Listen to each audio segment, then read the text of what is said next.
esports, as we all know, has been exploding. All you have to do is Mhm. look on things like ESPN, where it's like on one hand, long time ago you had someone making fun of it, and now they have podcasts. They're displaying, hosting events, things like that. You watch the League of Legends, millions of people not only watching it, but hundreds of thousands of people actually at these events. It's crazy, and now it's spreading not only just on ESPN but the sports itself. And this is kind of locally, since Obsolete Gamers in Miami, that the Miami Heat has actually purchased an esports team called the Misfits, and it's really interesting because this merging of knowing like, hey, this is a big thing, let's get part of it. Not only that, is they're the second team to do this. The 76ers from Philadelphia actually has invested in a team as well. This team basically started back in 2006. They merged other teams together from League of Legends. They've also competed in like Overwatch, Heroes of the Storm, Super Smash Brothers, and Hearthstone. But it's really cool just to see like a lot of these people are really having an opportunity. So many outlets, and who would have thought even 10 years ago that someone would be playing games and not only have millions of people watching them online on television, but now you have NBA teams investing in you. I mean, it should be like a golden age for gamers, pretty Mhm. much. Mhm. Yeah, that's interesting to see like this. Like I was looking here at the link you sent. Like I did not realize the 76ers, they were the ones that own Team Dignitas, which those guys are huge. Yes. Huge when it comes to the e-gaming scene. And those, like some of the guys that are on those teams, it's like, man, these guys really know how to play their esports games. Like it is insane at how good that some of those guys are.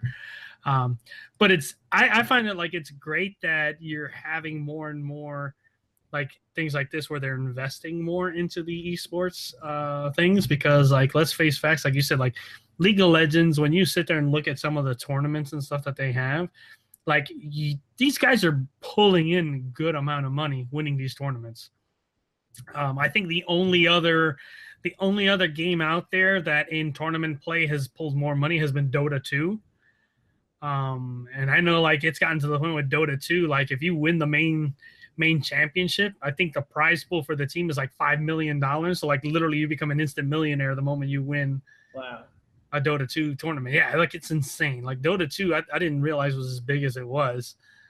Um, And it's but interesting too because like what happens is that sometimes you'll hear about these teams and you'll be like, oh, what happened to this team or whatever, but they do drafts just like they do in yeah, sports, where it's like, hey, I want this guy for my team because I'm really pushing League of Legends. Okay, well, you can get this guy who's good at Hearthstone, you can get this guy who's good at Overwatch. And it's really interesting to see that, even if a team breaks up, it's not like that's the end of the road that's the or end you of have the to team. go Yeah. solo. You can get drafted to another team if you have the skills. And I think like I've read a lot. Like now that you say that, like there's been guys that they play and they're really good, and they'll almost become like basketball free agents, where like you'll have all these different teams like offering them different stuff to have them come over to their teams. Or like you say, you have like a fallout of a team where one guy leaves the team for whatever reason, and he's like, no, I'll go on to another team and I'll make just as much money or whatnot. But it's pretty interesting to see how like that's all um like how it's going crazy in that sense, where it's like you have these guys that are making like millions of dollars over their time that they play. And of course, you have the typical thing where it's all these like young kids in their 20s and all that, because their reaction speeds are faster. Let's face facts, man. We're the old farts when it comes to the gaming world now, man. We can't compete in these in these competitive things. I know you watch some of that Twitch reaction. And it's like, I mean, Jeez. people can make jokes about calling it esports or everything, but there still is that Twitch factor, and you do notice the difference as you get older. It isn't just that, oh, I got a girlfriend, or oh, I no, it's none of that.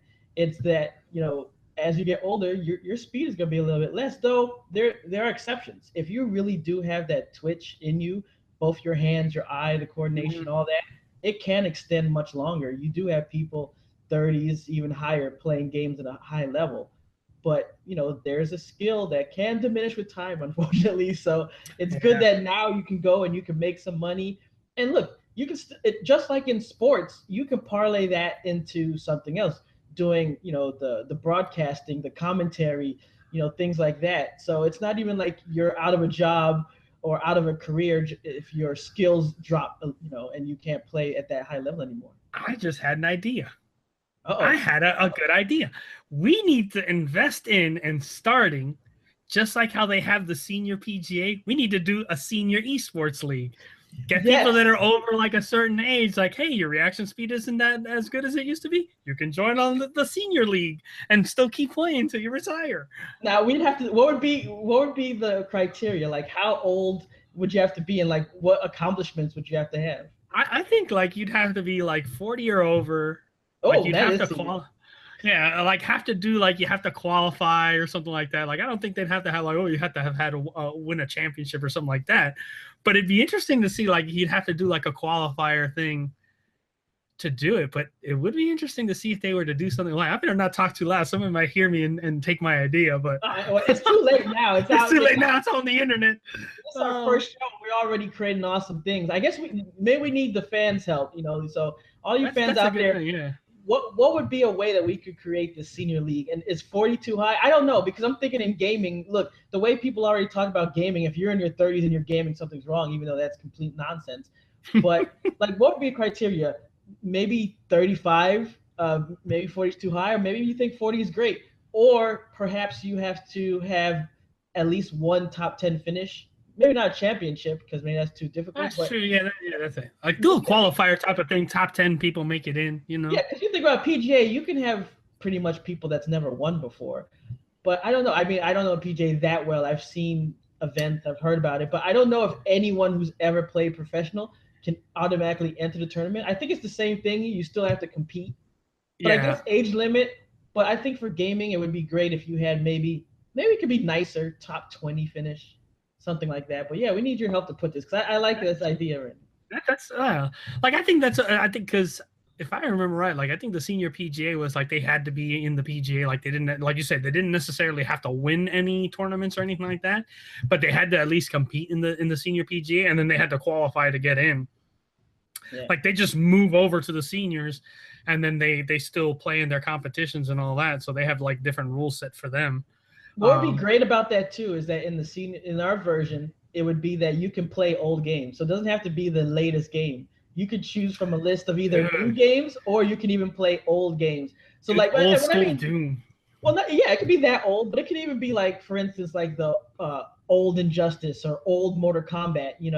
Obviously by then you're gonna have all these new ones. But let's face it, if your skills, let's say you were good at in like the Street Fighter tournaments of maybe like 2014, 2013. All right, you could compete in that league too, in the old one, where nowadays you're not going to be playing that because they've already moved on to the newer games. So this gives you a chance to even, rejuvenize those older games with the older gamers. So that just expands it more. Because see, that's what we're going to do here, is expand gaming here. See, there you go.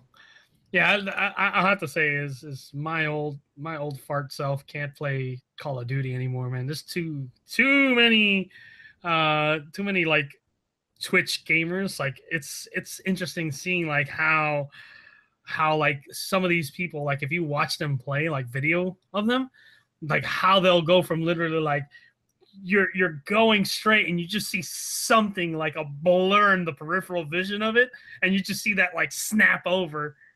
Like that to me is insane at how like some of these guys have that Twitch reaction to it. Like I look at that, I'm like, there's no way I could do that.